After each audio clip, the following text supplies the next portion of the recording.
It's Daniel, aka Danny Gossip Girl. I've got the scoop on Bravo and Blinds. Let's go. When the stars come out to play, you know where to stay. Tune into the buzz, it's the talk of the day. From Bravo shows to the latest celeb spree, we've got the tea, come sip it with me. Danny Gossip Girl, pop culture expose.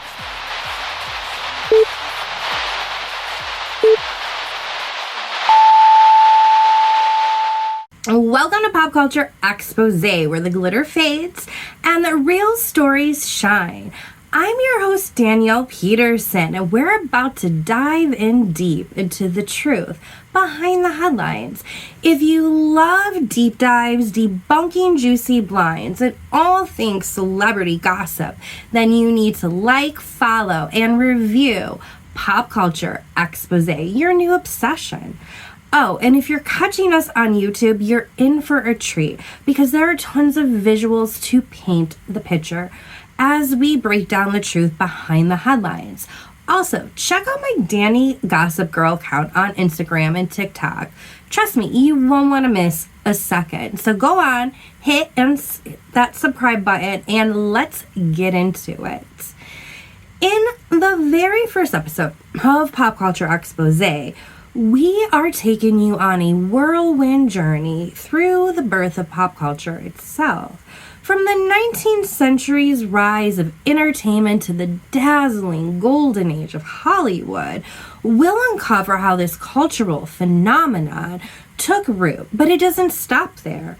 Get ready for a deep dive into the juiciest blinds of Hollywood's golden days, courtesy of the infamous Auntie, with a special focus on none other than Judy Garland. I'll be joined by my fabulous guests, Cassandra Crose and Kimberly Bryant, to break it all down and spill some insider thoughts you won't want to miss. So buckle up, it's going to be a wild ride through pop culture history. Danny Gossip Girl, Pop Culture Expose.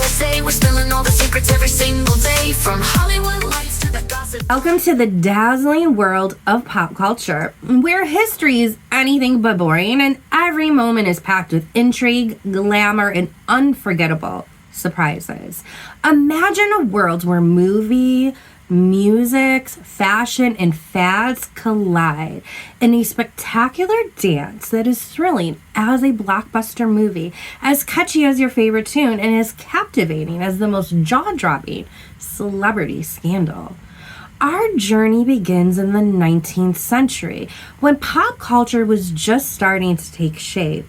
Picture a time when the vaudeville shows and early cinema flickered into life, setting the stage for the entertainment extravaganza that would follow. As we travel through the decades, we'll encounter iconic figures, revolutionary trends, and cultural shifts that have left an indelible mark on our collective imagination. From the roaring 20s and the birth of jazz to the glitz and the glam of the Hollywood's golden age, the rise of rock and roll, the psychedelic swirls of the 60s, each era truly offers its unique flair and excitement. And as we dance through the disco fever of the 70s, groove to the MTV generations of the 80s, and explore the grunge and tech revolutions of the 90s, you'll see how pop culture has continuously reinvented itself, keeping us all on our toes. So buckle up and get ready to dive into the captivating saga of pop culture, a whirlwind tour through the highs and the lows, the stars and the scandals, and the timeless moments that have made our world a bit more fabulous and a lot more fun. Step back in time to an era where the world was on the brink of something extraordinary. The late 19th century to the early 20th century. This is where the dawn of pop culture, a time when the seeds of modern entertainment were first planted. Imagine it, the air buzzing with excitement as new forms of art and media began to capture the imagination of the masses. But beneath this veneer of the innovation lay tales of ambition, rivalry, and groundbreaking moments that would shape the world as we know it. Now, it all started with the printing press. Imagine newspapers so affordable that everyone from well-to-do to the working class could get their hands on them. In the early 1800s, this was revolutionary. Suddenly, news, stories, and yes, gossip were accessible to the masses. The penny press became a powerful tool, not just for spreading information, but for shaping public opinion. Scandals, celebrity exploits, and sensational headlines grabbed readers' attention, setting the stage for the tabloid culture we know today. But with great power came fierce competition. Newspaper magnates like Joseph Pilzer and William Randolph Hearst were locked in a battle to dominate the newsstands, each striving to outdo the other, more dramatic stories and more lurid details. The stakes were high and the world watched spellbound as the press became not just a source of information, but driving force in pop culture. Now picture a world where the stage was the ultimate form of entertainment. The late 19th century saw the rise of vaudeville, a theatrical genre that offered a mix of comedy, music, dance, and drama. Vaudeville shows were a feast for the scenes, and they became the breeding ground for some of the first true celebrities. Imagine the thrill of watching Harry Houdini, the master escape artist, defy death night after night. His every performance more daring than the last. Or the comedic genius of the Marx Brothers. Those antics on stage left audience in stitches. Vaudeville was where stars were born, where the ordinary became extraordinary. But behind the curtain, there were stories of rivalry, of acts competing for the spotlight, and the constant pressure to outshine the competition. And then came the phonograph. Suddenly, music just wasn't something you heard at a concert or in a parlor. It was something you could bring home. Thomas Edison invented in 1877 his invention that would change everything.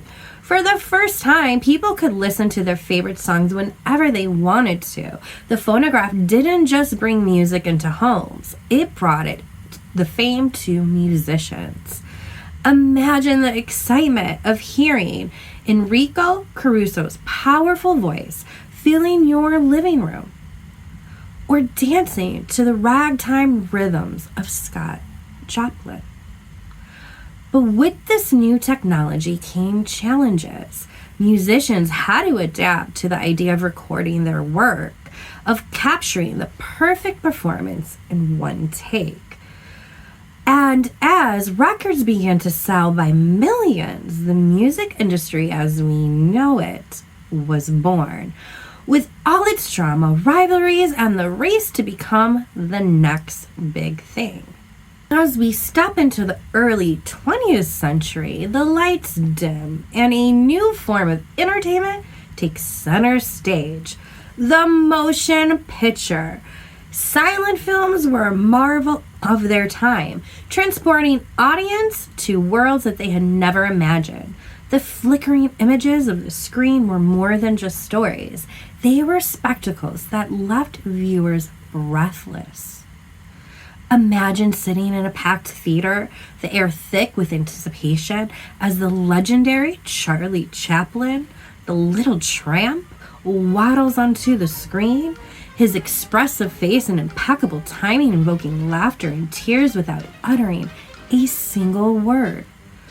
Or the sweeping drama of D.W. Griffith's The Birth of a Nation, a film that would go down in history for both its technical brilliance and its controversial themes.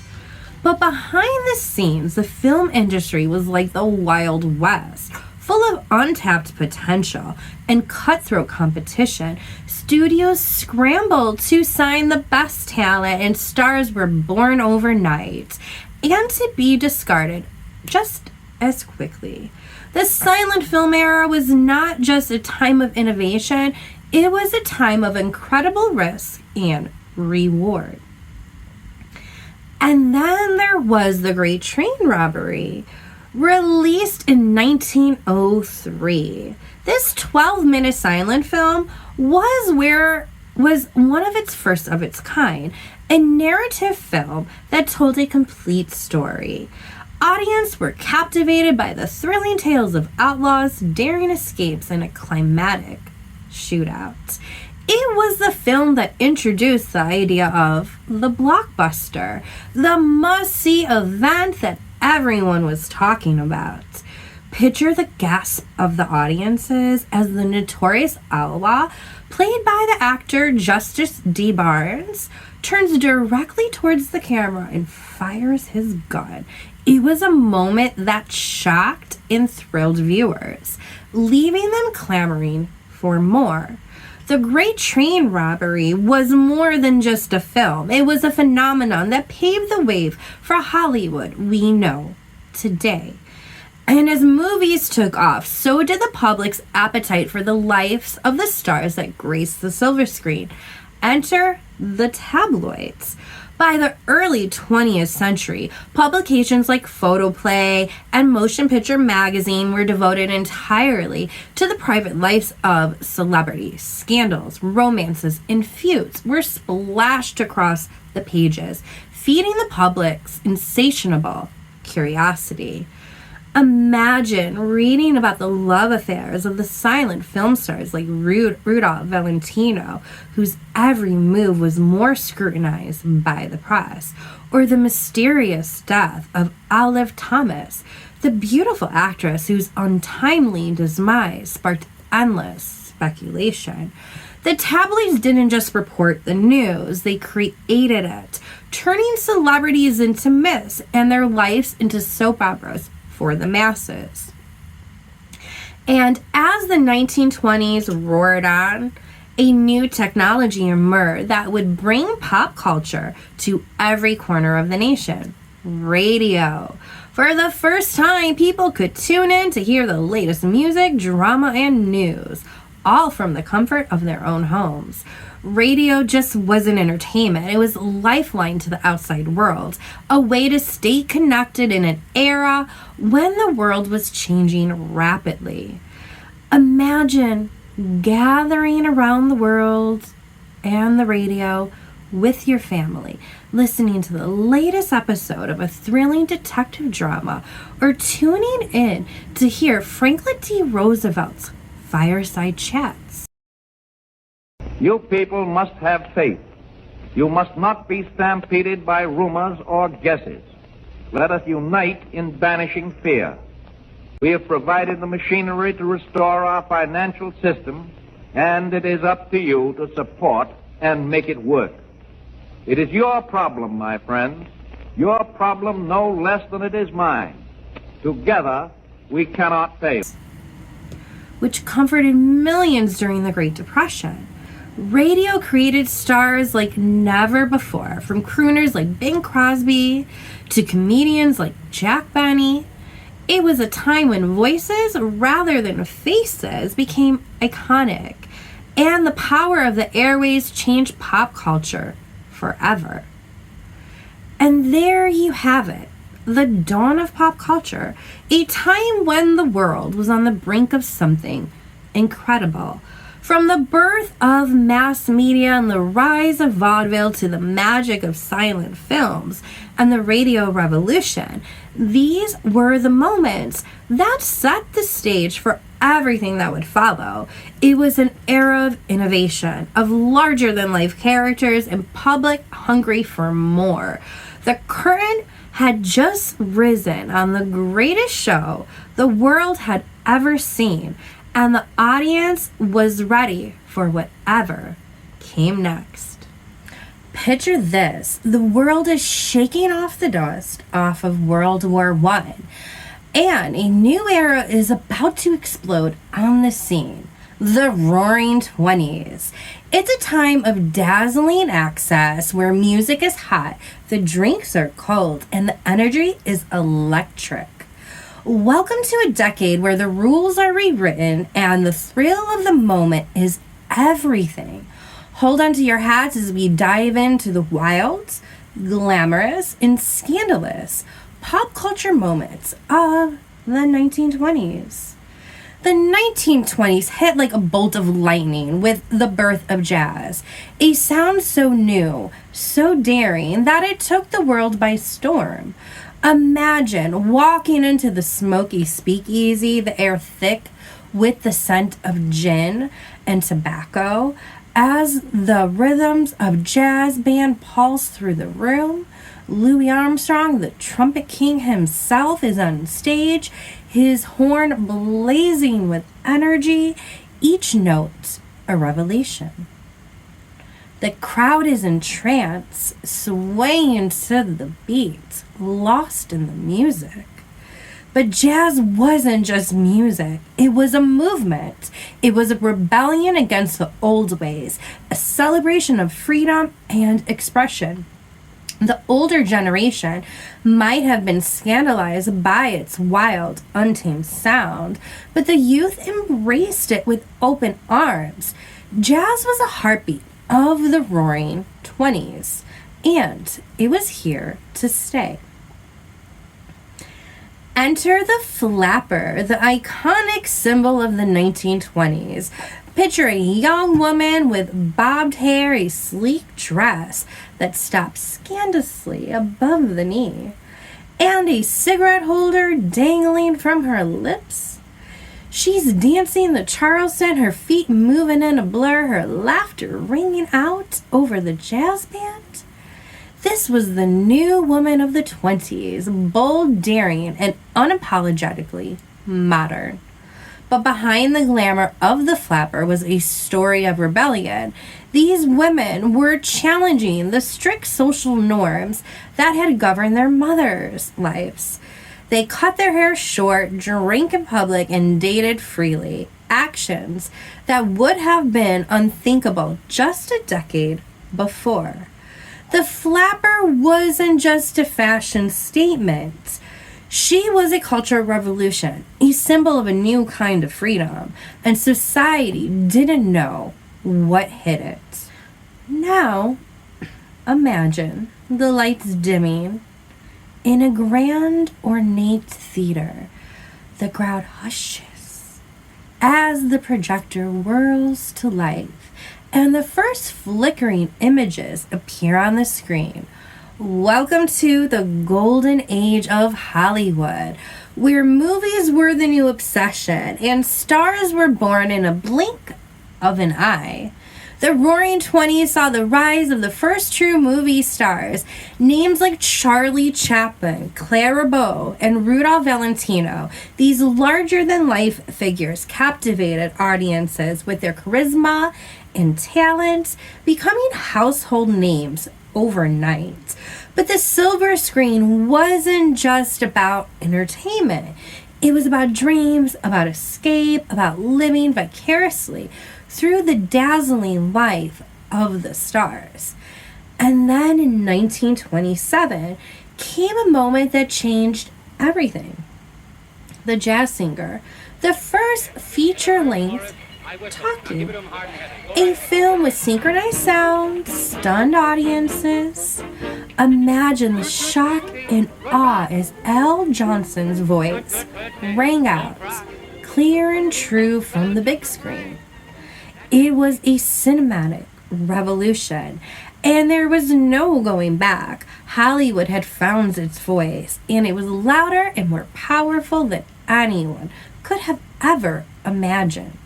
But let's not forget all about Harlem, a neighborhood in New York City that became the epicenter of a cultural explosion. The Harlem Renaissance was a flowering of African American art, literature, and music that shook the foundations of American culture. Imagine walking down Lenox Avenue, the night alive with the sound of jazz pouring from the clubs like the Cotton Club and the Savoy Ballroom. Inside, Duke Ellington is playing a set that sends shivers down your spine. while Langston Hughes, the poet of the people, sits in a corner, penning verses that speak to the soul of the nation. The Harlem Renaissance wasn't just about art. It was about identity, pride, and defiance. It was a declaration that African American culture was a vital part of the American tapestry. This movement redefined what it meant to be an artist, a musician, and its impact would resonate for generations to come. Now, picture a grand mansion on Long Island where the lights never dim and the party never ends. This is the world of Jay Gatsby, the mysterious millionaire who threw the lavish parties in the hopes of winning back the love of his life. In F. Scott Fitzgerald's The Great Gatsby, a published in 1925 book, it captured the essence of the jazz age, the glamour, the excess, and the inevitable downfall. Gatsby's stories was one of illusion and tragedy, a mirror of the decade itself. The Roaring Twenties were a time where wild abandoned, but underneath the glitz was a sense of impending doom. The stock market crash of 1929 was just around the corner, ready to bring the decade of decadence to a screeching halt. But in the moment, as the champagne flowed and the jazz played on, it felt like the party would never end. And of course, what would the 1920s be without its scandals? That decade was rife with the tales of high society, drama, and intrigue. Think of the Fatty Arbuckle scandal, a beloved comedian whose career was destroyed by accusations of manslaughter, or the trial of the century, the case of Leopold and Loeb, two wealthy college students who committed a murder just to prove they could get away with it. The public was riveted by these stories, hungry for every lurid detail. It was the birth of modern celebrity culture, where fame and infamy were two sides of the same coin. Finally, no discussion of the Roaring Twenties would be complete without mentioning Prohibition. Imagine a time where alcohol was illegal, but speakeasies, secret bars, hidden behind unmarked doors, were everywhere. The ban on booze didn't stop the party, it just made it more dangerous, more thrilling. Gangsters like Al Capone became celebrities in their own right. Their exploits splashed across the front pages. The line between criminal and pop culture icon was razor thin, and the public couldn't get enough. So there you have it, the Roaring Twenties, a decade of jazz, flappers, Hollywood glamour, and scandal. It was a time when the world seemed to be spinning faster than ever, when the future felt bright and limitless, but beneath the surface, shadows loomed, and the crash that would end it all was just around the corner. For now, though, the music played on, the champagne flowed, and the world danced as if there were no tomorrow. Picture it, the glitz, the glamour, and the undeniable magic of Hollywood in its prime, the golden age. From the 1930s to the 1950s, this was the era where stars were made, legends were born, and the silver screen was the ultimate dream factory. But behind the glittering facade lay tales of ambition, scandal, and power that shaped the very fabric of pop culture. So grab your popcorn, dim your lights, and let's dive into the most iconic moments of Hollywood's golden age.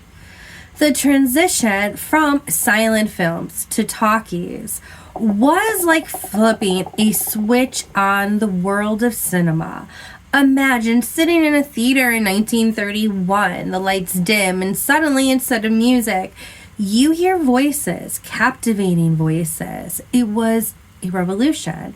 The biggest stars of the silent era were either swept away or transformed as Hollywood embraced this new technology. Enter Gone with the Wind in 1939, a film that wasn't just about sound, but about scale, about spectacle. When Scarlett O'Hara, played by the incomparable Vivien Leigh, vowed she'd never go hungry again, her voice echoed in theaters across the country.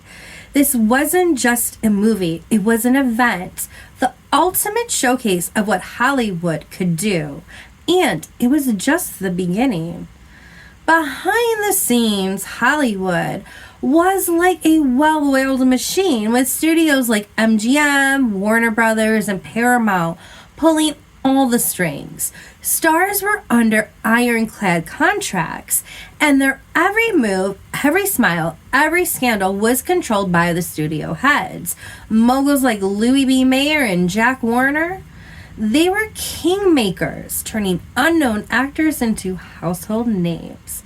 But with great power came great drama.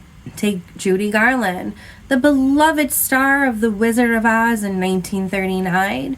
She was America's sweetheart, yet behind the scenes, she was pushed to her limits by the demands of the Hollywood studio system.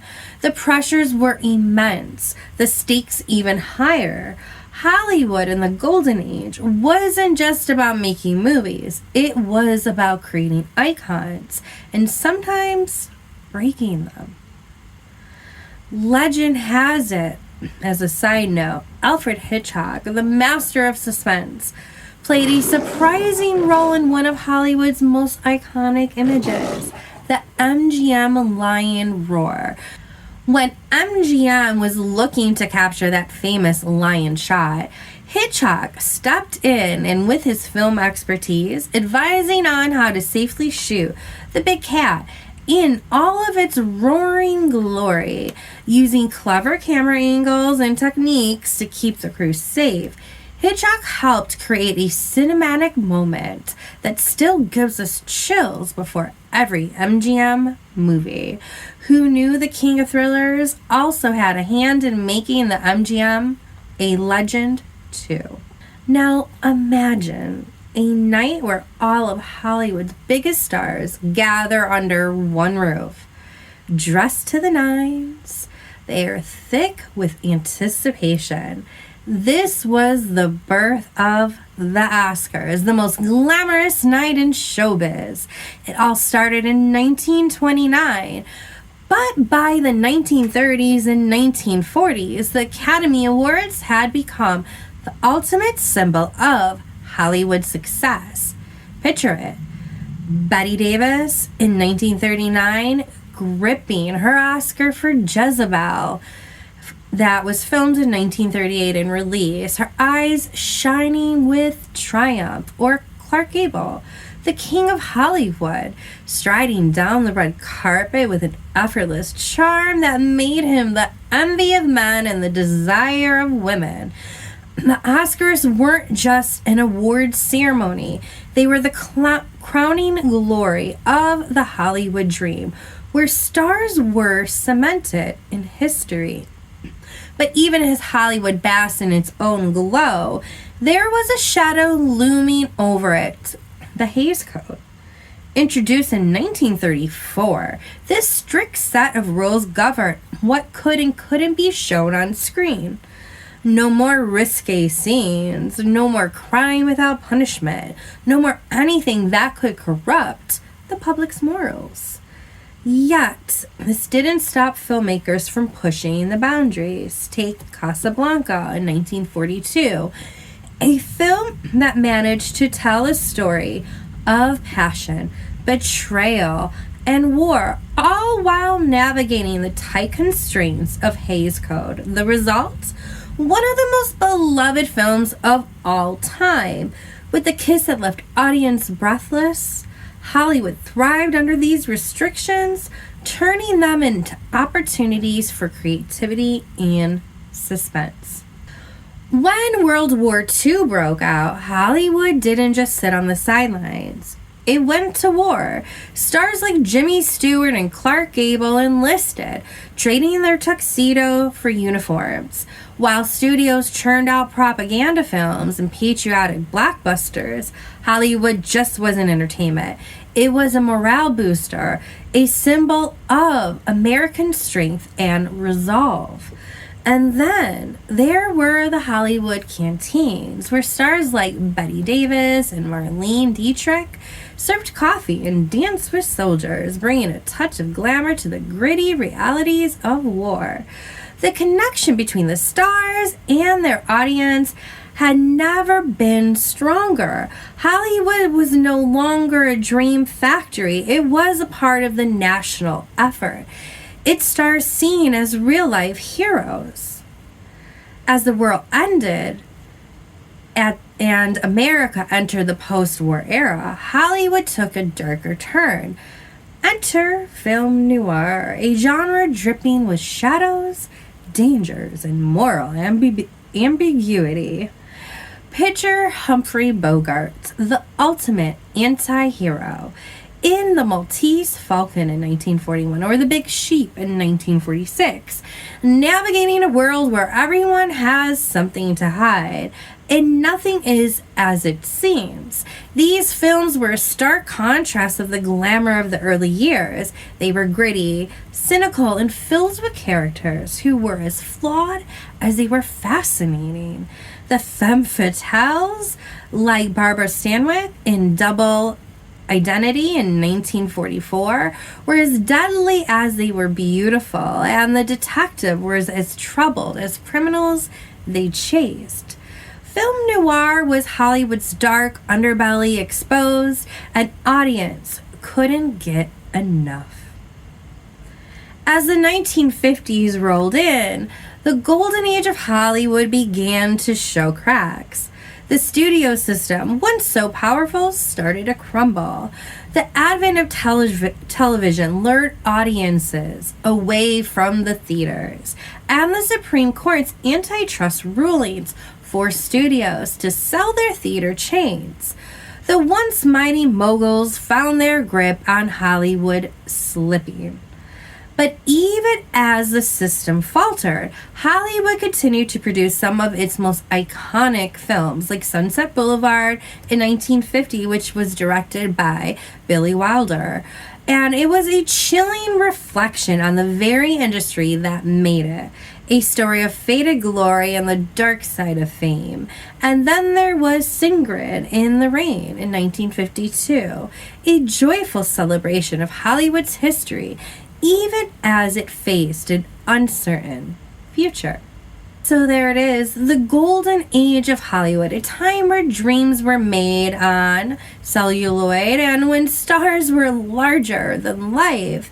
And the world looked to the silver screen for escape, inspiration, and a touch of magic.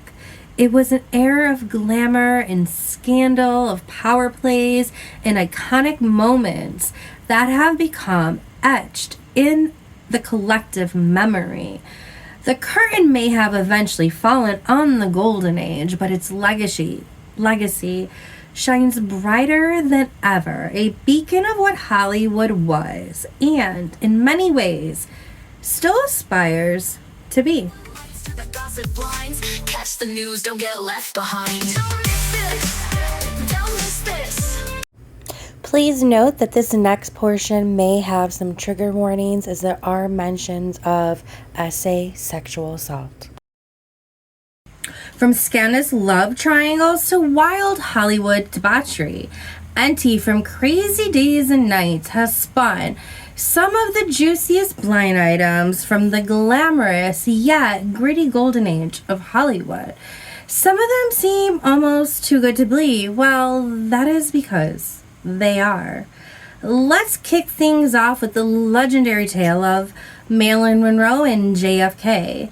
Auntie's Blind would have you believe that Monroe wasn't just a lover, but a pawn and a secret government plot.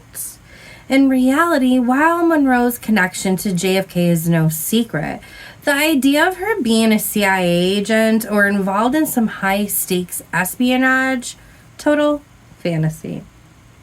Then there's the blind about Rock Hudson, Hollywood's matinee idol, and his alleged secret fixer who would silence anyone who would threaten to out his private life. While Hudson did have to hide his true self due to the social climate, these blinds paint a picture straight out of a noir film, a bit exaggerated to say the least. And how can we forget the bizarre tale of Howard Hughes, supposedly locking starlets away for weeks at a time, using them as muses and puppets? Sure, Hughes was eccentric, but the blinds take this to levels that belong in a Hitchcock thriller rather than a history book. Enty also loved pushing blinds about starlets like Judy Garland, who was reportedly subject to all kinds of unspeakable things by studio executives. The tragic truth is Hollywood did have a dark side when it came to child actors, but Enty's version often strays into over-the-top conspiracy territory.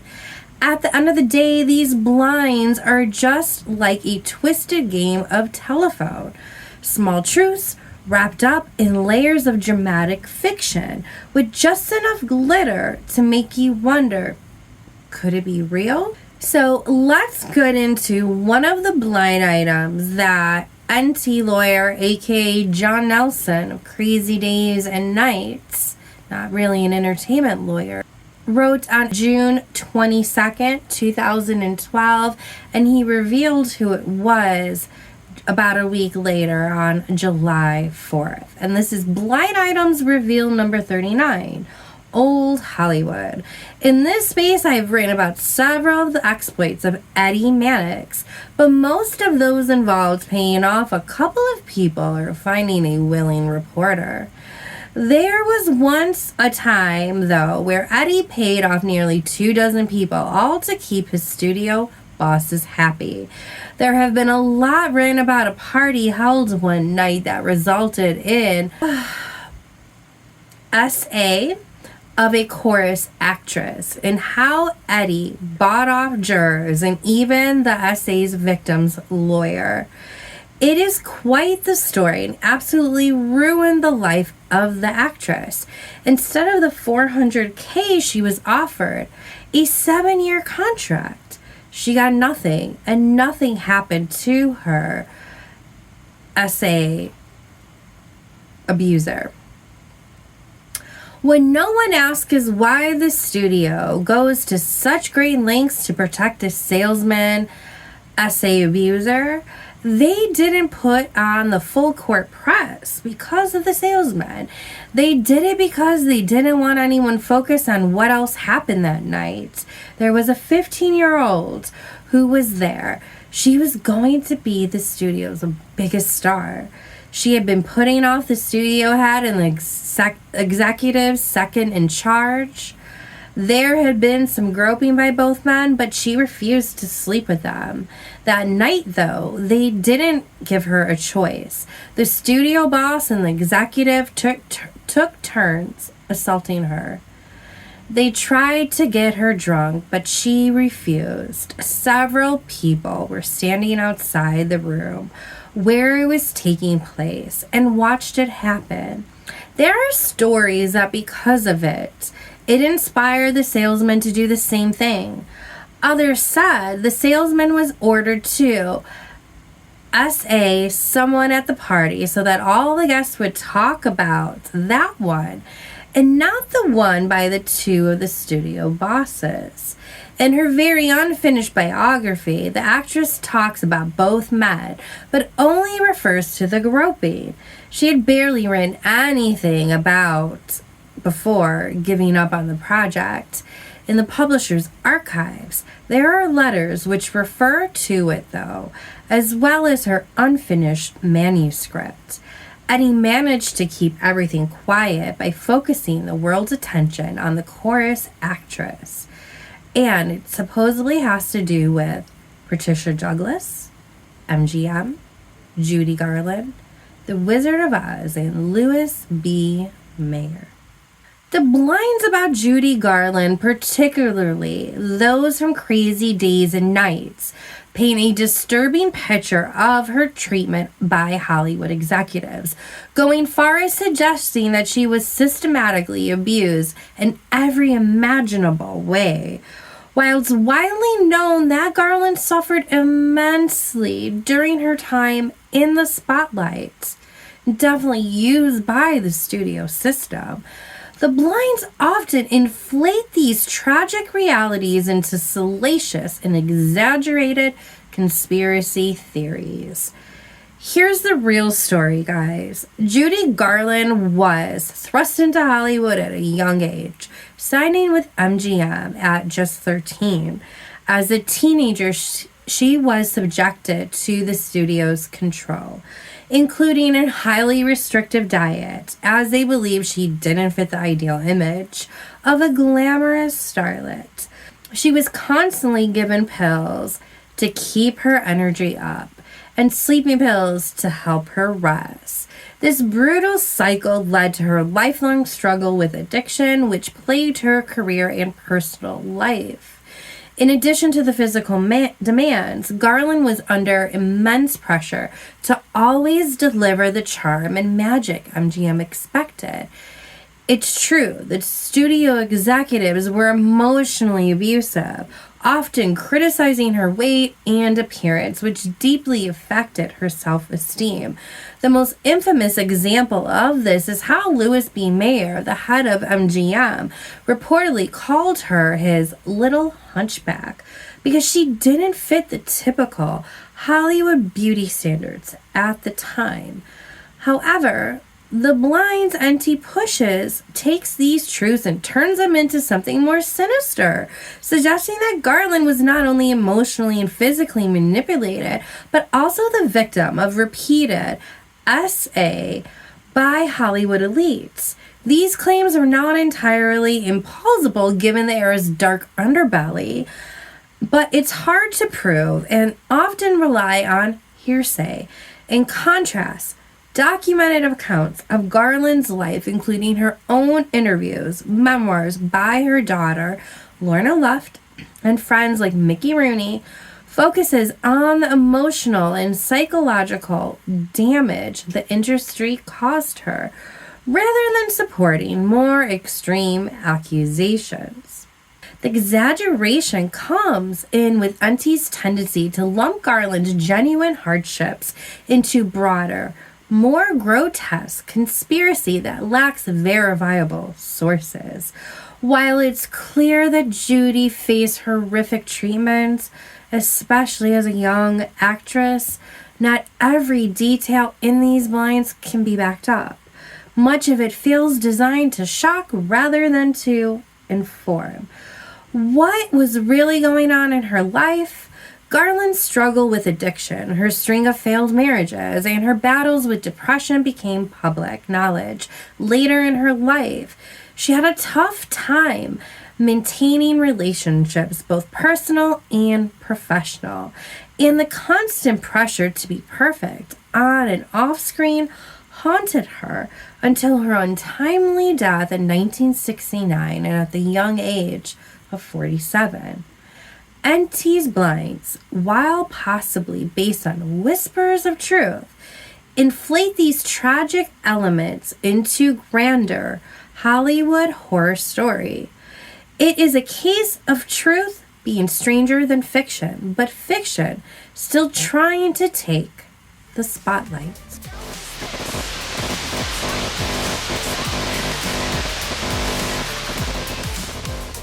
For the premiere episode of Pop Culture Expose, I have asked my fellow content creator, podcast hosts, and most importantly, soul sisters to join me today.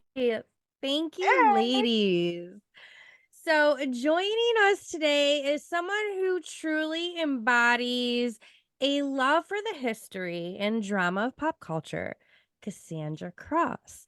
Our paths crossed almost a year ago as we both had collaboration with the man behind the blinds, NT lawyer, but her experience has forever changed her life and honestly the worst of ways, but she's hopefully going to come out on the other end of the rainbow at the end of all of this, hopefully. But details on this can be found on any of my Danny Gossip Girl accounts and upcoming once we get to episode 9. We're not going to get into that today, but Cassandra is a pop culture enthusiast who has an incredible talent for uncovering forgotten gems from Hollywood's past and connecting them to stories to today.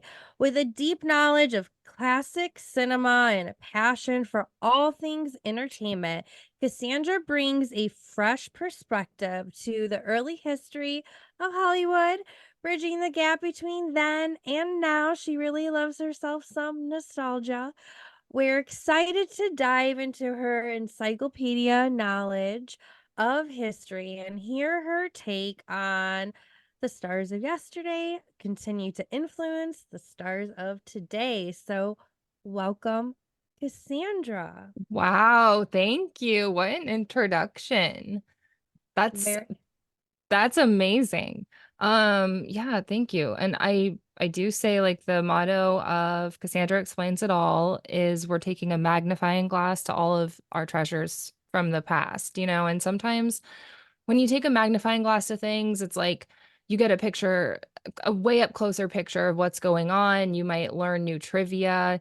Also, you might find some disturbing things that you want to burn with that magnifying glass, right? beautifully Absolutely. said. hmm Beautifully said. And before I pass it off to our next guest, Cassandra, I want you to explain to the audience real quick, and before we forget, how can everyone find you?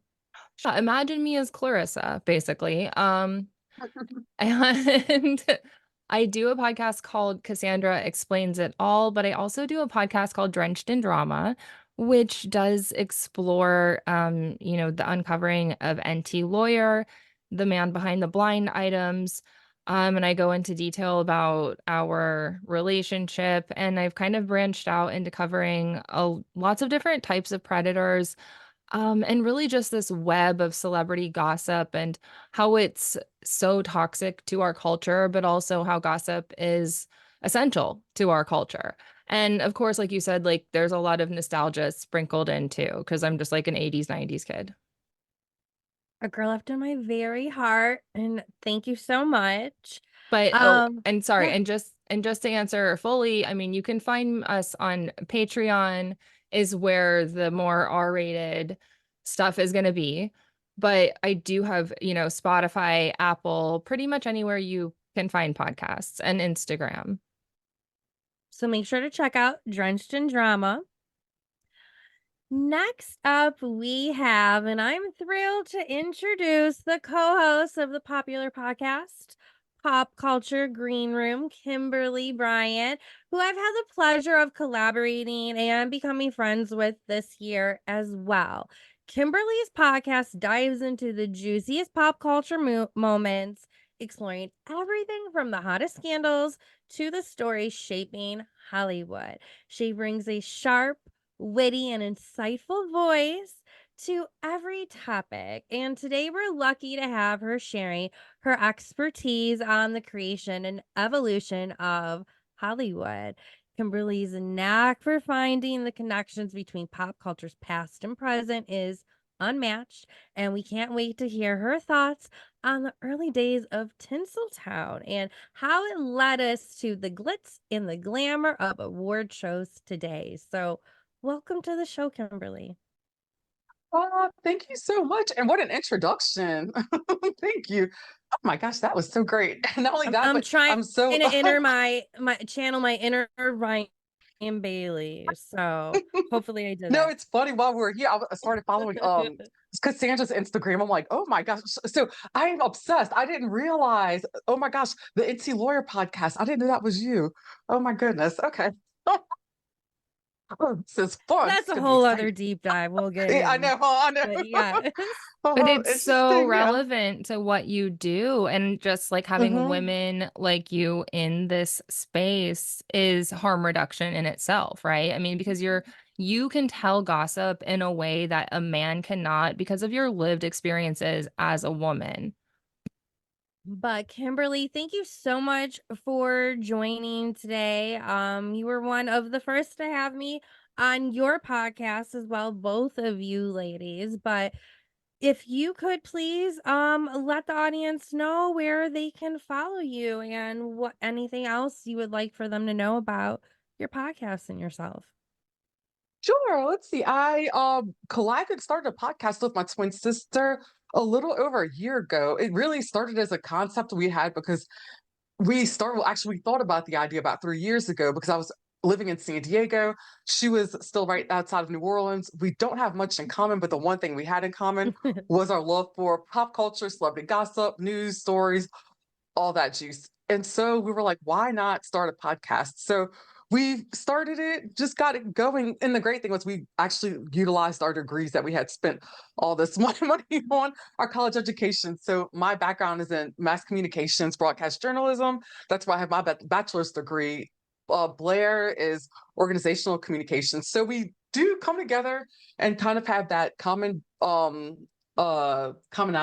But it's fun. I absolutely love it. We're following our family's footsteps in the entertainment industry in a way. This is a little bit Definitely. different. There were a lot bigger screen. There are bigger screens now, and also Broadway. But you know what? It's like getting where you fit in. So, but yeah, you can find us at the Pop Culture Green Room on Instagram, also on YouTube, Spotify, Apple, and TikTok. It's a little tricky. It's the dot Pop Culture Green Room, and we're also on X at the Pop Culture Green Room.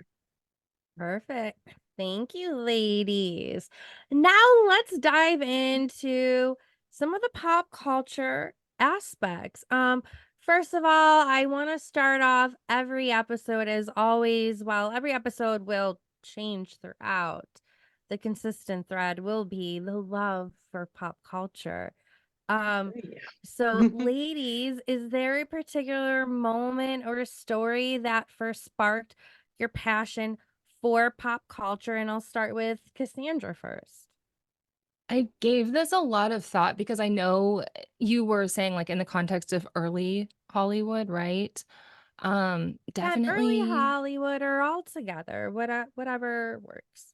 I think I have too many answers. Like definitely the Wizard of Oz and just hearing that all of the weird things that happened on the set of the Wizard of Oz and like the conspiracies and it's haunting and things and like Poltergeist, which is a whole can of worms that we'll get into one day, Danny, Oh with yeah, Heather, that is an upcoming episode very soon. Maybe Right. episode And 3 or 4, hopefully.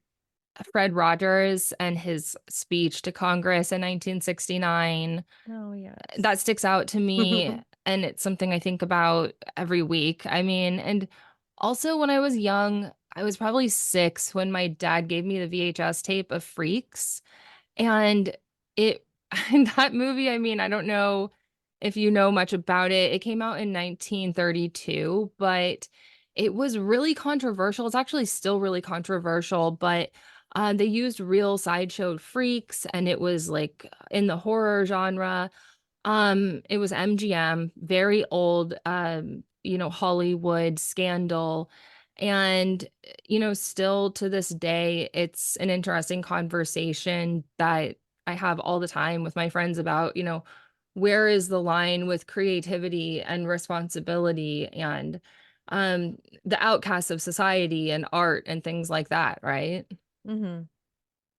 And then also profiting off of someone as well in certain scenarios, kind of like the freak situation. Yeah, I mean, and film scholars have interpreted it as a metaphor for like class conflict and it, being reflecting like the Great Depression.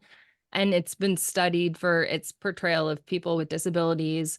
With theorists arguing that it presents like an anti-eugenics message. So I don't know, definitely just things like that. Like I've always been interested in film and art. My dad was in radio, my grandfather was in radio. So I feel like it's just Oh, always kind of been a part of my life, you know?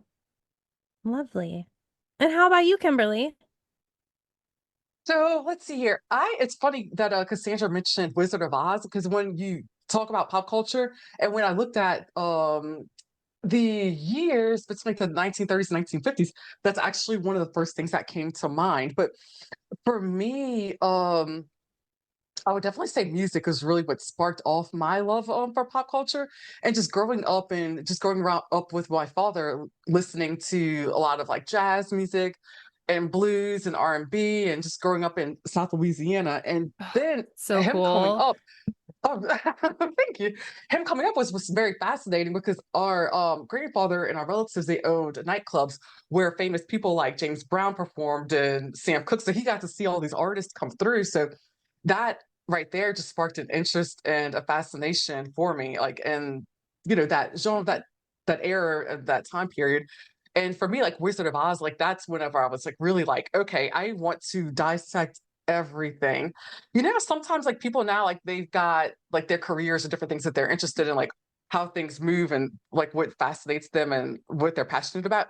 For me, it was like thinking about the Wizard of Oz, I just wanted to know more about what's going on. How do they make this happen? Like, what are these effects that are being used? Who makes these costumes? The costumes are what really Yeah. fascinated me. The sparkles, the um, just the brightness and the things that pop. And The I was color just changing fascinated by it. horse. How did Yeah. that Oh, yeah. happen? Definitely.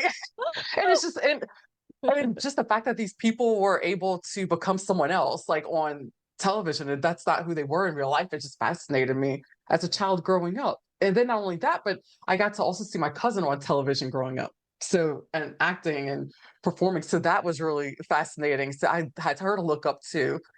And but yeah, I would say that's definitely where my fascination and love came from. So it's like Cassandra said as well, it's kind of like a family thing for me. So yeah, I would say that's my answer in a nutshell. Thank you for sharing. And for anyone who does not know, do you mind sharing who your cousin is? Not at all. So my cousin I was referring to is Deborah Pratt. She's an actress, director. She directed Grey's Anatomy, Magnum PI. She was on years ago too. She was executive producer also for like Airwolf, creator of the show Quantum Leap, executive producer of the reboot as well of Quantum Leap. And her daughter, also my cousin, obviously, is Troy and Bellisario, that starred on Pretty Little Liars. So that's all Thank like you. yeah, my Yeah, keeping family. And it her in the mom was on our family with podcast entertainment. a few weeks ago, actually. So yeah, a nice little family Yeah, it was a affair. great episode. Very, very woman empowerment episode. I can't say like Thank you. either of you guys that have anyone from the entertainment industry.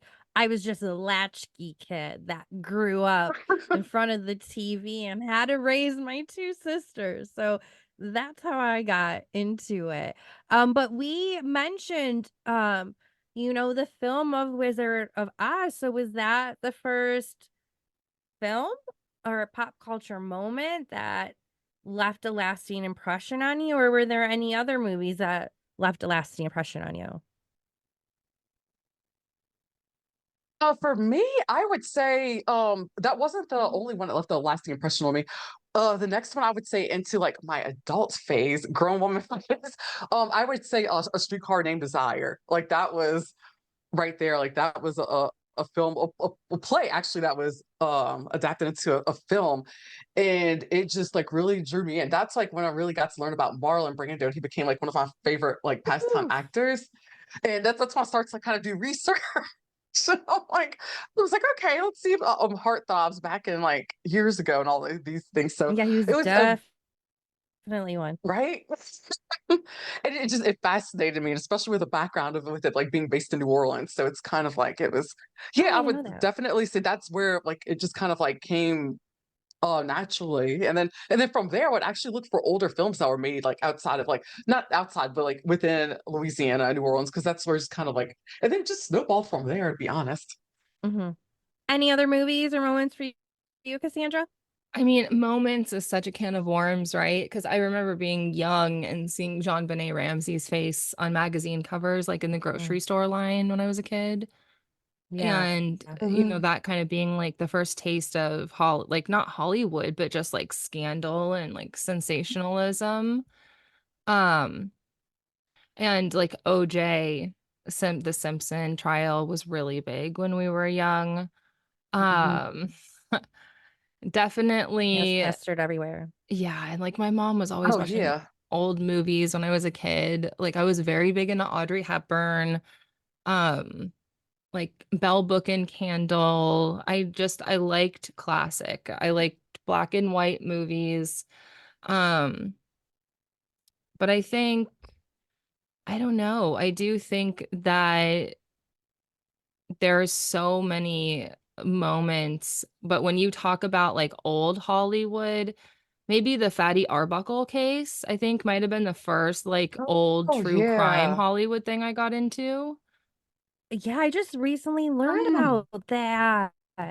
And the murder, I had no idea. I've always heard him reference over the years, but going through the history of pop culture has kind of been an emotional experience Hmm. for me. And I really realized my first love, and I told my husband this, thank goodness he still loves me.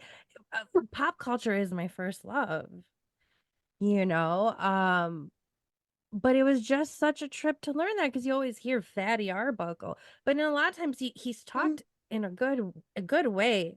At least I've heard over the years, maybe from my dad and other folks and stuff. But I couldn't believe that murder, Oh, Cassandra. and That was I would be wild. remiss not to mention like the whole discovery of like the Andy Warhol, Peter Max, Grey Oh Gardens, yeah. Kennedy era, right? That whole Mhm. wormhole. Oh, 1000%. Yeah, you can't forget That's a good that. wormhole, though. That's true. Fitzgerald, Hmm. right? It takes you into Oh like yeah. American literature and like to bring it back to Troyan, like um Hmm. with Marlene King, she writes Now and Then. She's talking now and then she's talking about Thomas Wolfe, one of the greatest American writers, is talking about you can't go home again. And that's a theme we see throughout American literature forever, and it's like it's beautiful, and that's what makes up like American spoken word folklore. And a lot of that stuff becomes like a part of our pop culture. That's Very well so said. Wait a true. minute. Hmm. The writer of Now and Then wrote Pretty Little Liars? Yes. Oh, I didn't even know You just that. blew my mind. Oh, I didn't know You that. just blew my mind. Two of my And it makes favorites. sense That if makes you so think much about Oh. sense it, now. because like it's all about friendship. Totally. It's all Oh, about that Totally. that didn't even occur to me. Oh, that's so funny. Wow. Oh, more trivia I didn't The know. more you See, learn something know. new every day. I like this. See, this is why I Yes. was excited about Thank it. you, That's so Cassandra. funny. Yeah, oh yeah. And actually, speaking of true crime, if you don't mind me asking this little question, have any of y'all ever watched the show A Crime to Remember? Because we're talking about like dated, like kind of like it was a show on investigation discovery. It actually won an Emmy. It didn't last long. They canceled it after a few years, but it was like one of the best like directed and produced like true crime series on investigation discover, in my opinion, because it was they focused on crimes that like made that like um were like basically like pivotal moments, basically in pop culture and in news and history. Like they covered like the shooter from Austin, Texas, like that shot the people like at the University of Texas. Mhm. They covered that case and not the Black Dahlia, like some other ones, like famous No, that's a good one. kind of infamous cases. But it just made me think of that whenever we were talking about the some of the that crimes. sounds so good. No, I Yeah, haven't that's pretty seen good. that. It sounds very interesting, and I love shows like that or unsolved mysteries. I Almost just hosted like it for a those little bit. shows, though. Hmm. Well, and Yeah. that brings up But another I also one. want to sleep at night, so I don't watch too much of that. But go ahead, Cassandra. No, yeah, another one I was gonna mention was Coast to Coast, right? Like a lot of us grew up listening to Coast or Loveline. Oh, Love Oh Line. yes, Loveline. I was thinking about that the other day. But like, I forgot about Love Line. yeah. Yes. So speaking of Loveline, I really feel like that is one of the most modern, even though Loveline was a bit ago. I feel old just thinking about it and how much I learned from Loveline.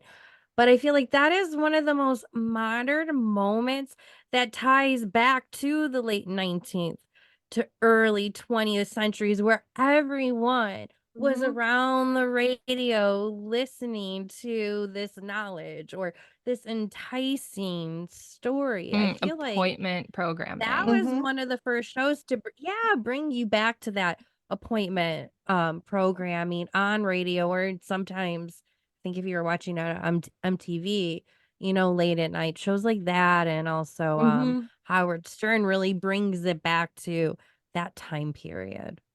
That's so true. I remember like late night radio. It was so much fun, especially Mm-hmm. like the older you got. Like that was like your chill time. Like if you weren't going out like at night with your friends or whatever, that's what I did. Like especially when I was in college. That was yep. Yeah, and that was my sex education. Oh, I'm like, oh God, I lordy. was talking about like that was in college. I was Oh, like, I'm really showing my age. I can't get started on Dr. Drew and Adam Carolla because I am unapologetically a huge fan of Loveline, and I like it's sick how much Loveline I've listened to. It's sick. Like it's not good. It's Oh, that is so funny. been a hot minute since I listened to it. Um, but going back to Dr. Drew, not diving into Dr. Drew, but I feel like Dr. Drew has at times dealt with controlled stars. We won't get into his practices, like that's a whole other deep dive, and people can go any which way on that. That's not what today is for. But thinking back to the golden age of Hollywood, that is very romanticized. Which his mom was a But there famous was very actress, by the way. Silent film oh, I actress. Yeah. forgot about that. Oh, that's Cassandra, I right. love I heard that you. on a podcast a few months ago, actually. Yeah, I didn't even know that. Oh, connecting the dots. I love you, Cassandra.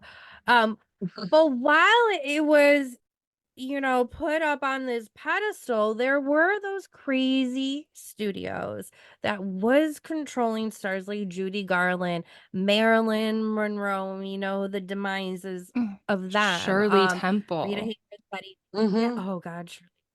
So there was just a lot of controlling taking place. Thinking back to then, what do you think about that time period, and also how it shaped today and stars that maybe Dr. Drew has dealt with, or Britney Spears and whatnot? What do you ladies think? I feel Maybe like starting with you first, back then, Cassandra. oh, I'm sorry. Or Oh, go ahead. No, no. Go ahead, Kimberly. I feel like it's like when you really look back at it, it's sad because it's an eye opener, or especially given what today's 2024. And when you look back, and especially when I look back at like my parents' generation, my grandparents' generation, it's like it was like that was the cultural norms. Like women were supposed to have like their place, in society, and even like in film and work on set. It's like they were being controlled, and I mean, so much was going on that's not acceptable, and you couldn't do anything about it. You couldn't talk about it, and it's sad because it even still goes on now. I think right now people have more of a voice, um, and they're vocal about it. But back then, it just seems like it's so crazy. It was just so acceptable, and it had to be accepted. And nowadays, it's like you can speak up and fight against it. And like, You look at us can, but now, like it's three still women. definitely going on. Oh, yes. Yeah, definitely. Hmm. And if a woman knows how to speak up, it is Cassandra. Oh, I can tell can't wait to you, I have get a into that friend. story, but go ahead, Cassandra. I have a friend who's an actress who just had a horrible experience that many people told her to go to the police about, and she refuses to because the guy is a somewhat famous actor, and she's just afraid it'll ruin her career. So, I mean, it's like, yeah, it's like twofold, right? Because even though some Hmm. things have gotten better, there's still just a lot of things that haven't gotten better or just still need to evolve. And then, like, the microcosm of all of this media that was shoved down our throats about like women being crazy and lesser than, and Hmm. the anorexia culture with like Mary Kate and Ashley, and like all Shirley Temple, and using these child actors that look way younger, but they're older, and disposing of them and like just fetishizing children, it deeply impacted our society, like Yeah. deeply. And Mm-hmm. I mean, just as a woman, I know I'll never not have an eating disorder because of the way that we were raised and the media we were shown, you know? Um, and then there's also the aspect of it of like the cultural appropriation of culture, of like these, like even something I did an episode on Sublime. I thought it was going to be a cool nostalgia episode. Come to find out, it's like all lifted from Black artists, stolen music, you know, and we see that Oh. as far back as like Mm. Elvis and the Beatles and like just appropriating from all these cultures. Um, and you know, it's so I just think it's so important for us to have an intention behind the art that we create and the things that we put out into this world. Because there are so many people out there that are just putting out content for money.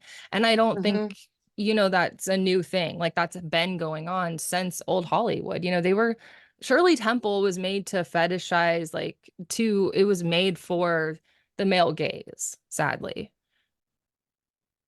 And then you have Amanda Bynes as the modern version, and we Yeah. see Oh God, yeah, how and how that has turned tragic. out. I know.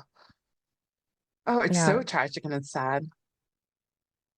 And the one thing what makes it reminds me of, like child actors and everything. Like, because whenever y'all brought up Shirley Temple, it just made me think it's because for a long time I just never thought that it was such like an impact or a problem until like years later. It's like, I mean, like years later for me when I grew up and I started to like to dip into the Yeah. entertainment industry and I started to figure out and discover like more and more. I was like, oh my gosh, I was like, this is crazy. It's like it's the way that even kids are just being like sexualized and everything. And it's like Hmm.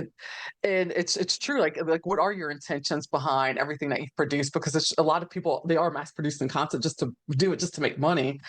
And I'm Right. glad to see that we're not like that. Well, Obviously, and like we've Yeah. got, just and it's like not just the entertainment industry as far as movies and TV, Danny, right? Like it's also the music industry. And that's what we saw with Oh, Aaron yes. Carter. Like we hmm saw Aaron Carter be hmm like put on that child star pipeline until he died, you know? Yeah, used and that's so abused. true. But Kimberly, I've been thinking about it a lot lately because I've been rewatching Pretty Little Liars from the start. And especially after listening to your interview with your cousin and her upbringing and how she raised Troy and her kids, hmm which not everyone in Hollywood and young Hollywood is lucky enough to have that upbringing, that background, that Right. making sure your head is on straight, you're hmm doing the right things. I hope one day you get the opportunity to interview her and just find out what an impact that makes because there are others on the show that have gone down other paths at time along with hmm other young actresses, so it's wild. Oh no, definitely for sure. Like I will say, yeah, I would love to have Troy on a podcast. We're gonna work on it. It's a work in progress, but the good thing is I will say this, that the way that their mom had just like raised them and brought them up, it's like she raised them with responsibilities, like, and just to let them know that they're fortunate. They've that they're fortunate compared to a lot of other kids growing up. There's a lot of people who didn't have what they had and who had the background as well. And what I did appreciate, I really did like, because of course, Troy, she started off acting when she was young, when she was little. That was fun. That was fun, just watching your cousin like little, like close to your age on TV and everything. But what I liked was the fact, actually, what I loved was that Deborah pulled her out, like when she got to when she was at a certain age, she pulled her out of acting, and she just made her, she had her be a kid, like go to school and work on her education and live and do activities, and then whenever she was old enough and she was grown and was in college and then got out of college, it's like she made the decision that she wanted to continue her mom's footsteps, her dad's footsteps, family and the Yeah. entertainment industry. And the girls got talent. I mean, come on now. So, but I would definitely say like this, their their bearing and their wheeling had a lot to do Yeah. with it. I mean, it's great, and I love it. I appreciate them for it. So, Yeah, for sure. They're definitely the blueprint of hopefully how Hollywood parents are.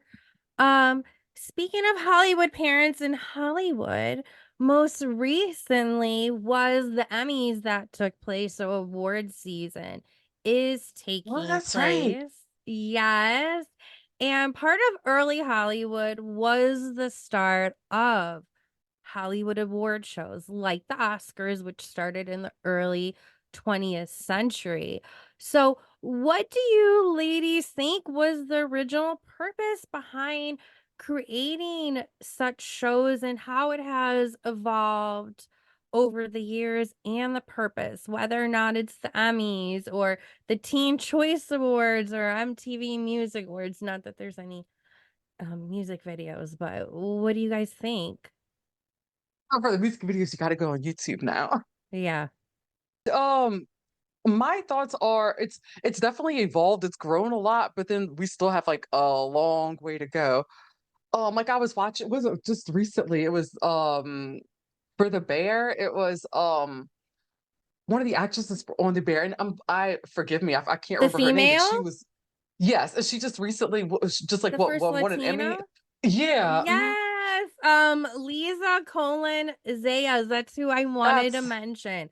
Such an amazing accomplishment. She was isn't the it? first Latina to win Best Supporting Actress. But at the same time, it's kind of It like you should look have at it, happened a long time it's a ago. long time Yeah, ago. yeah. Yeah, and that's where it's like I'm saying it's kind of like we still have a long way to go in Mm-hmm. society, and you could still see the racial barriers. It's where it's everywhere, and it's where things are just it's hard to break in, and especially with Hollywood. But like I said, it's like 2024, and she's the first Latina actress. Like that kind of blew my mind a bit. But then again, I wasn't surprised at the same time. So. Yeah, I feel like the ultimate meaningful purpose of an award show and those accolades, I don't know, I just feel like it's really hidden by a lot of secret hidden truths and Mhm. purposes that have evolved over the years. I love watching it from afar, but I'm sure Cassandra, you have some things to say about kid award shows. Well, yeah. I mean, I feel like I loved the MTV Music Awards, the Nickelodeon Kid Choice Awards. Now looking back with Brian Peck and all of them, it's super creepy. It's a couple things, right? Like it's Mhm. in we know that in like 1946, soldiers come back from the war and young couples are like kind of resuming their daily lives. And that means that people are attending movies again. So I think that that contributes to why we see all of these award shows coming into play. But there's also been extensive writing as to like why basically it was kind of a coup just of but like by rich white men to executive directors like to kind of circle jerk and give themselves awards and like keep all the talent and money concentrated in one place Mm-hmm. and like Metro Goldwyn Mayer and that they had established the Academy Motion Picture Arts and Science Awards in 1927. So I mean it goes pretty far back. And Yeah. I think although one of my favorite award like stories is when Charlie Rich burned John Denver's award in 1974. Do you remember that? No, I'm His not country music familiar. Oh, award. yeah. Oh, that is news to me. That's very new to me. No, do tell, Oh, fill us in. Cassandra. Yeah. I want to know. It was at the Country Music Awards in 1974, and Charlie Rich was presenting, and he goes to read the award for Best Country Musician, and the winner is John Denver, and he lights his award on fire. He got banned from the awards for life, and some say that the incident was like a bold protest against basically the infiltration of on country music by pop. right? And like Hmm. pop acts like John Denver, which I find really interesting. And like people have argued whether it actually was or he was just drunk and high, but it's just such a Maybe fascinating both. story to me. Right.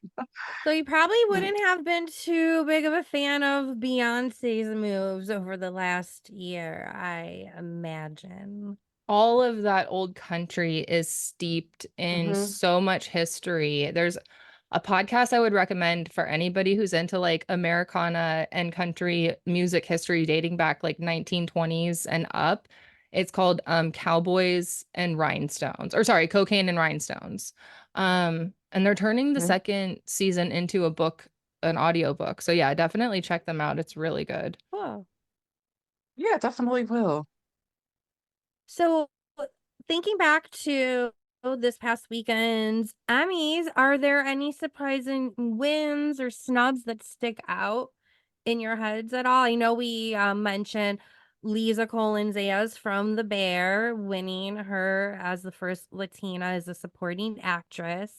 Any other ones that you guys can think of? Not that I can really think of. That was the one that stood out to me the most. To be honest, like I had so much going on. I didn't even really get caught up with with it, with Totally the get Emmys. Like, so it. that was, yeah. Oh my Another gosh. one Like, that I loved is Cassandra, I imagine you have watched this, maybe. And maybe you too, Kimberly, the new girl or new girl.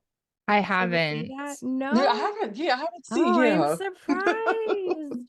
Well, I know one Lamont, would think that that was a show that I would have watched, but yeah, I didn't. it's a really funny show. It might be good to watch if you ever want to binge watch something. It's good to have in the background. Super funny. Yeah, Belly I'm laughs in a galore. bingeable Everyone is mood. so talented on that show. Talk about a stacked cast. But Lamar Morris, who is one of the funniest people in the cast, he just won for supporting actor in a limited series. But for the show Okay. Fargo, which is like wild to Hmm. imagine, because he came from the Mhm. show New Girl, which is such a comedic show. You wouldn't picture him being in something like Okay. Fargo. But the reason why I loved it the most, because the moment when he found out he was even nominated, he found out in Hmm. front of his little daughter, who might be like 5 or 4 years old, and he was just like hysterically crying. She's like, "Why are you crying?" Oh, So that's to so see cute. that and then to see him on stage win and how far he's come in his career, it's really amazing. So that's one that I enjoy the I most. mean, Oh. I have friends that were very triggered by Baby Reindeer and hated it, and they were upset that it won so many awards. I will say I was happy the morning show won for something. That was cool. Oh, it did win for something? Yeah, okay. I started to watch it. I need to catch up with it because one of my friends is on it. It's so good. I love Yeah, it. I've only watched the first two Oh, seasons. I don't have Apple TV is the only streaming service I Hmm. probably don't have. yeah. Just But wait till the over new season comes out, and then you can binge all of them at once, you know? okay, And I was, perfect. yeah, I started watching it. And, it's so funny because I need to text him because he's supposed to come on our podcast. I can't remember who he played, but I started watching it. I've only like two seasons, no, like two episodes into season one. So like I was like new and fresh into watching it, but like I haven't started like in a while. Think you'll both enjoy it so much because it delves into like how news disseminates and how gossip disseminates and all of that. I mean, it is like right up Oh, both your alleys. yeah, oh, for sure, definitely. Let's see. I'm trying to see, but yeah, I don't like I said, I started watching it. I definitely want to pick up and watch it because I'm in my bingeable season right now. I want to binge all the shows that I haven't seen. Real quick, just some last minute questions. Kimberly, your podcast, Pop Culture Green Room, it explores various facets of celebrity culture. What themes from early pop culture have you found still resonate today in the entertainment industry? That is a good question. I would definitely say it's the older generation that still holds the power in Hollywood. I think that you could still kind of see the residue of it. You could Yeah, still that's very see that true. it's yeah, that it's still there while it's trying to change and evolve. You could Mm-hmm. still see that where it's like that hold, but and that pull, but it's starting to die out. So it's I kind of agree. it's very fascinating, but and then also it just sees the way that I see how modern technology has played such a huge role, just even from growing up as a kid. I mean, I'm 43 years old now, but it's just like, oh my God, it's like things have just changed and advanced so much. And then I just rewinded back years before, like 20 years even before I was born, and just how differently things were back then. It's crazy. It's just it's so weird. It seems like it was 200 years ago, and it really wasn't. Just with the advancements corporation of it, with especially with how we get our news now, like people have their cell phones and they're sending screenshots and videos and things to like TMC, and things are getting reported that way, so it's not always someone with a camera like on site, Yeah. and that fascinates me because it's different. Because back when I used to always be into started getting into like pop culture and celebrity news, it was like Bop magazine, like those magazines and everything. So it wasn't, we didn't have like what we've got now on the computers and everything. So yeah, that's my take. And Cassandra, in your work, you have come across, or have you come across any stories or hidden gems from early pop culture that you feel is really under discussed or forgotten today? Uh, definite too many to count, but and I know how psychotic what I'm about to say is gonna sound, but okay. You know the Aaron Carter song I Want Candy? Yeah. Hmm. I know a lot of people know like it was a remake, right? But I did a Right. deep dive into the cultural phenomenon of the song, and like strangely the strangely timeless song released by the Strangeloves in 1965 has a deep-rooted connection to tribal drumming. And the Strangeloves were inspired to write I Want Candy after they took a trip to the 1960 fair for World's Fair, and producers saw a performance by Candy Johnson, who was a dancer. And she was known as Miss Perpetual Motion. So she's like a whole thing in herself. And Oh. it's so interesting because they would rock bands back in the 50s, 60s, and 70s. They're looking for inspiration, right? They've already mined the blues scene in the South, okay? And now they're going to like these other countries, India, Africa, and they're getting these tribal drumming beats, and sounds from all over the world. And producers are bringing them back and bringing them to these Lou Pearlman type like formulated bands, like think the Archies, Uh-huh. and coming up with things like I Want Candy. And so much of our music history is unknown, or like Yeah. most people don't know it. So that's one that I found that Yeah. I think about all the time. And just like I've been working on a book about Brittany Murphy that's kind of like a coffee table book, and it's quotes that I've collected from celebrities, just random 90s celebrities that I've interviewed about Hmm. Britney. And I so love that. Oh that's wow. fun.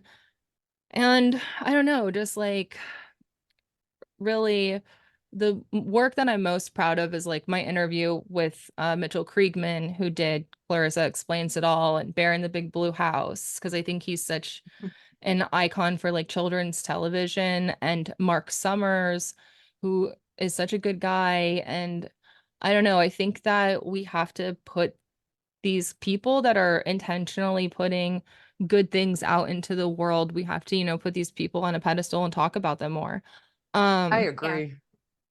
And then because yeah, I just do. I think that there's like a responsibility that comes with it when we're talking about even pop, like even pop culture, that we're talking about social issues. Last question for both of you, lady. What is the one historical pop culture figure that you would love to cover in depth in your podcast, or let's say even interview, like in your dream world? because you feel like their influence is still relevant today. So what do you think? Yes, I'll start because I've got, Yeah, go for it. okay. No, if I can interview anybody, I'll be honest, it would be Adam Carolla, only because he's such an enigma. I don't know. In my mind, like, I grew up listening to him. He's the ultimate podcaster. I do not agree with almost anything he spews lately, but I just think he's interesting and I'd love to pick his brain because, pro tip, if you go back and listen to all those Loveline episodes, they had celebrities on them, like 90s celebrities that have blown up now. Mhm. And they were saying wild things because they didn't think that those were going to be recorded. So I believe that. I've done like entire episodes of Marilyn Manson on Loveline. Just some Oh, of my wow. greatest research has come from old Loveline episodes, but I'd Very love, interesting. right? I'd love to deep dive into like Loretta Lynn because she was probably the most progressive trailblazing country music singer ever. And I haven't done any episodes on her, and like Dolly Parton, and I don't know. Yeah, there's just so many that I would love to deep dive. In due time, Cassandra. Yeah. Any last minute thoughts for you, Kimberly? I'd say if I had to go back and like interview somebody and sit with them, I've thought of it. It took me a little while, but Billie Holiday. Like if I had Oh, to go that's a back in good time and just one. because just Yeah. like the hard life that she lived, Yeah. and it's such a fascinating story, and I didn't know more about it like in depth until a few years ago. When I did some research on her, but just like she had this voice and she used it, and that's where I found out that the root of like addiction, how it was like a real thing and how it was a thing for a long time, and that's what's something that she suffered and she battled with as well. And so I just find it fascinating just to kind of, if I could just like walk with her and just observe, her life and just have a conversation with her and just see what her thoughts were and like what she thinks like of her present time, like what was going on. Yeah. Oh, beautiful. All great. If I was to pick one person, I think it would probably be Keith Haring, the pop artist. Because he accomplished so much in his short life and left such a lasting impression. And my art soul just loves him. But Oh. that's who I would pick. That would make for a really great party, though, guys. Really great dinner party. Mhm. The three of us with all of them. But I Oh really my gosh, yes. appreciate it all. And that's a wrap, guys, on this episode of Pop Culture Expose. A huge thank you to both Cassandra Crose and Kimberly Bryan for joining me today. We've had such a blast talking about the early days of Hollywood, the glitz and the glamour of the golden age, and of course, diving into some of the latest award show buzz.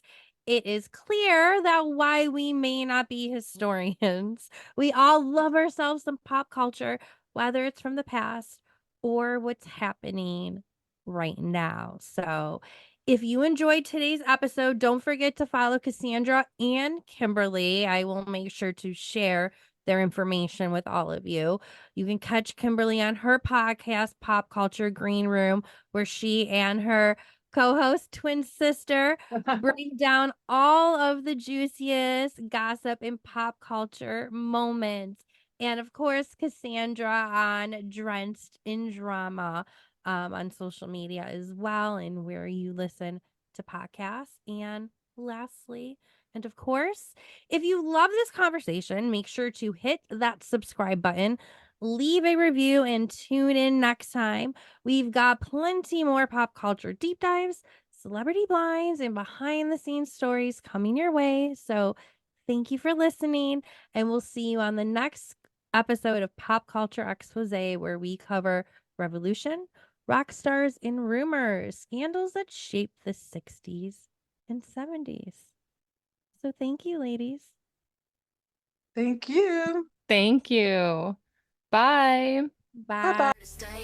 Tune into the buzz, it's the talk of the day. From Bravo shows to the latest celeb spree. We've got the tea, come sip it with me. Danny Gossip Girl, Pop Culture Expose. We're spilling all the secrets every single